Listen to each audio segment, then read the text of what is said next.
When I was growing up, my father took me down to the city shipyard to show me a ship he was helping build. When we got there, he told me to look up. I was completely awestruck. It was nothing I had ever seen before. It looked like it could reach the sky, it was so tall. When we walked around the front, I looked down the shipyard and I saw something even more amazing. There was no end to this ship.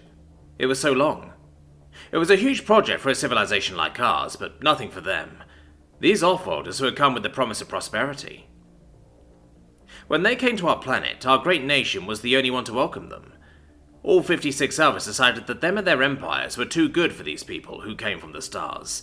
They were openly hostile, but not us. We were the only friendly ones.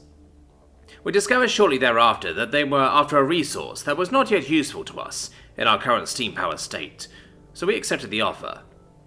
The exchange wasn't unusual. It didn't involve any currency, but promises. If these people of the stars were such great builders, they could do what they say. Besides, with the technological disparity, there was little in the way of refusing. Or so we thought then. The promise they made in exchange for this thing they called black gold or oil was not only help with technology and society, but the greatest merchant marine this world had ever seen. They were strong proponents of peace, so warships were out of the question. Instead, they guaranteed our protection in case the new envy of the world they were going to give us started anything with the more hostile foreign empires. At the docks of the great coastal city, Port Warford, they began to build, and in the endless plains of Narroa, they started digging. The logistical finesse was truly something we all learned from. Their ruthless efficiency, no doubt honed over 1,000 years, shined brightly in the construction of these giant ships, and the transport of their newly found goods. With the promise of technology, they showed us some things that, in hindsight, should have been no-brainers to come up with. They gave us the knowledge to create steel, an alloy so strong it could hold up buildings far taller than the greatest iron constructs we were so proud of, not even a year prior. They helped us build better sewer systems, which helped improve the sanitation, even in the grimmest of industrial districts. They helped us research our medicine, and created cures for deadly diseases that had been haunting us for millennia. They gave us an ever-efficient power grid, with a great generator that also reached the sky, which allowed for power even at the summits of the Great Thorax Range.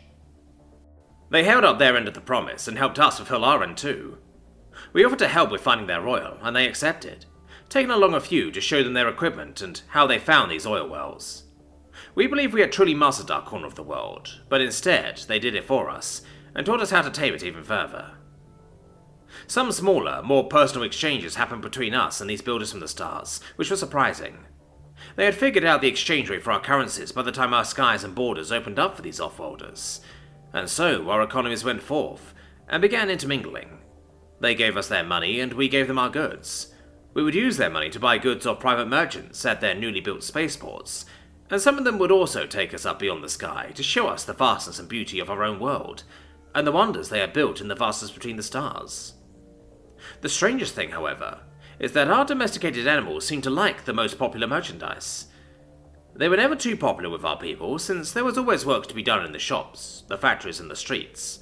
You may find a few domesticated animals hanging around very niche and expensive shops, where the owner would know most of their customers on a personal level.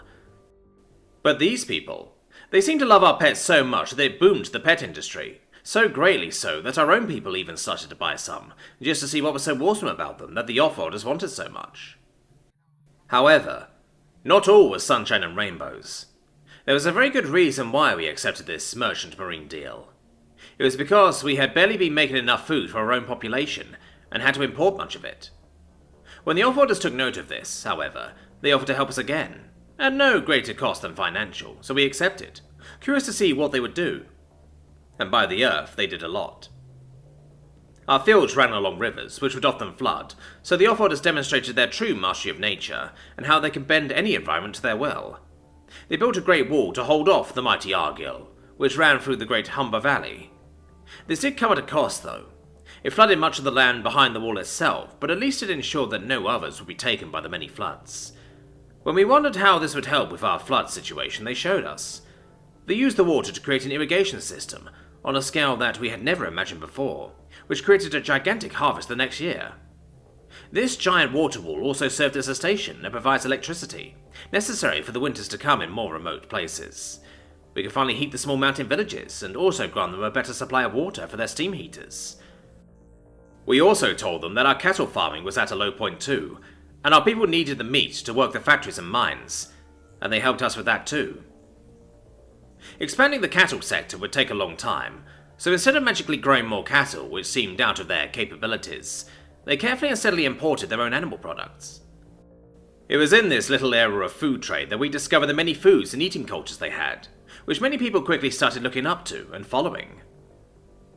We came to learn that the name they call themselves by is human, but it was inevitable that it became synonymous with off-worlder or great builder. The many I have come to meet and exchange with tell me about the wonders they had built on their home planet, and the many other star-striding peoples of the galaxy. They say that when the time comes, they will introduce us to the wider Galactic Council properly, and the rest of them who haven't taken an interest in our primitive world. Some of these humans talk of others like they are threats, and that peace must be enforced by strength. With what they had shown and given us until now, I do believe that they have a mighty spacefaring merchant fleet, and an even mightier navy. It became clear to the other nations and empires that these humans came to help, and haven't once shown us any sign of hostility, so others began to ask for exchanges and deals. Our great city, Port Woford, had become a cultural exchange zone, and a city representing peace, prosperity, unity, and the everlasting golden age that the humans would keep going. And all they wanted was that viscous black liquid. I wonder what for.